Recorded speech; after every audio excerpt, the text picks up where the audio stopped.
This is video number 2 for today. I'm going to talk today about self-talk and the idea of affirmations. There's this part in your mind whenever you get hungry that's like, oh, I want a fast food meal, I want junk food. Well, especially like if you're doing Shayloss, I'm sure a lot of people are like this. I want junk food.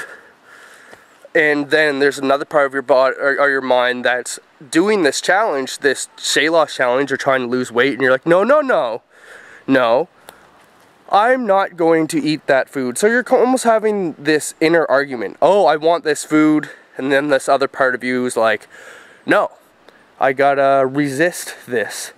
And sometimes the one person wins, you know, like the person who wants junk food in your mind wins, and sometimes your inner strength wins where you're like, yeah, I'm going to eat vegetables and fruits or whatever. There's two parts of your brain. The inner part of your brain is like your reptile brain, your caveman brain, the part of your brain that kind of runs on an unconscious level, the kind that is there for survival. So whenever you smell food and then crave that food, that's your inner brain's working.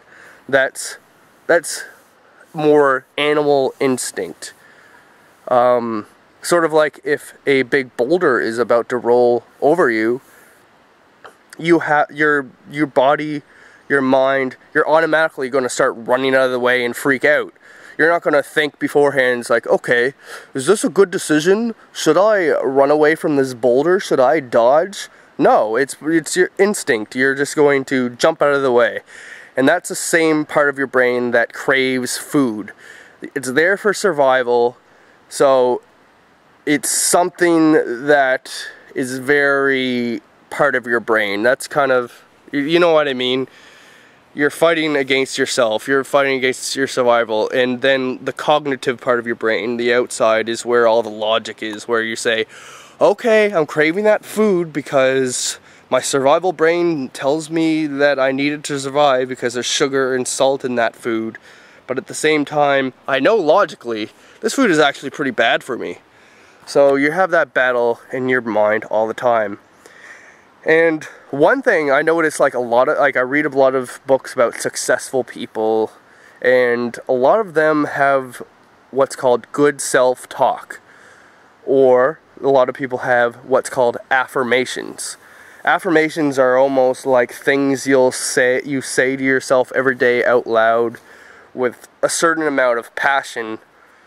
I'm trying to think of an example. But like maybe if you're exercising every day in the morning, you state the reasons why you're trying to lose weight. Like, I will treat my body with respect. I will fuel my body with the energy I need to run my day because I respect my own body and I want to feed it proper nutrients. And I don't know, stuff like that, and write them down, write them on a wall where you could see them every day, and state them out loud every day. And what that eventually does, it reminds you every day, but it also starts developing a pattern in your brain, in your subconscious. So when you have those moments of weakness, those voices are more apt to come out. Do you know what I mean? Like, there's a lot of times where you have moments of weakness where you're like, oh, I feel like crap, I'm a crappy person. You have doubts. Everyone has doubts. Everyone has these thoughts that are really bad self-talk thoughts when they're just feeling depressed. Like, maybe it's like, oh, no one likes me, or I'm just a crappy person, or I'm not gonna do this. You know, just self-doubt stuff.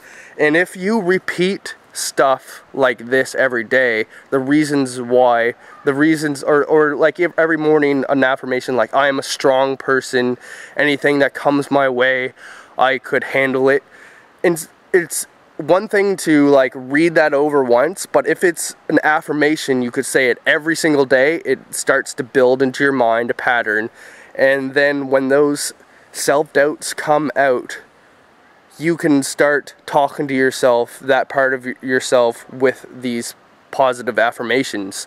So when you're like, oh, I'm feeling shitty today, I can't do it, I'm tired, like, it's not worth it, that other part of you could say, no, I'm a strong person, any crap that comes my way, I could deal with it. And so that's kind of what affirmations are, and I've read a lot of successful stories, and a lot of people do this who are successful, and it kind of makes sense. It kind of gets developed in that subconscious part of your brain that's more of your reptile part of your brain, that's more on autopilot. And once you do that, then like the autopilot part of yourself is more apt to just do it without thinking. You do better stuff without thinking.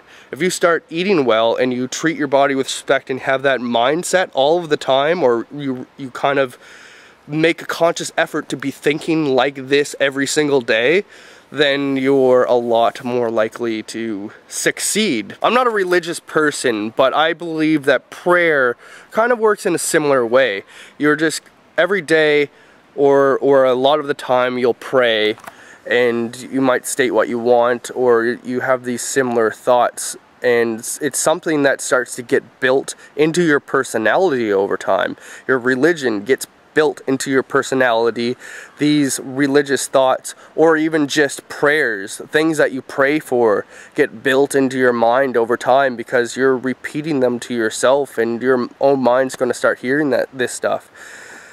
That's why I also like reading a lot of books, or reading or listening to a lot of audiobooks, or watching a lot of lectures on stuff like this, on I guess like your inner game, self-confidence, or I've been reading a lot of nutrition stuff too. So when these decisions come up, you're powered with the knowledge to do the right thing. You have all of the tools available in your brain, because, okay, say this person's, like, say Carl, stuff that he is saying in his stuff right now, I'm sure comes up sometimes when you're feeling like crap. You might be saying to yourself, oh, I'm going for that golden point of growth, or whatever you called it, that golden peak of growth.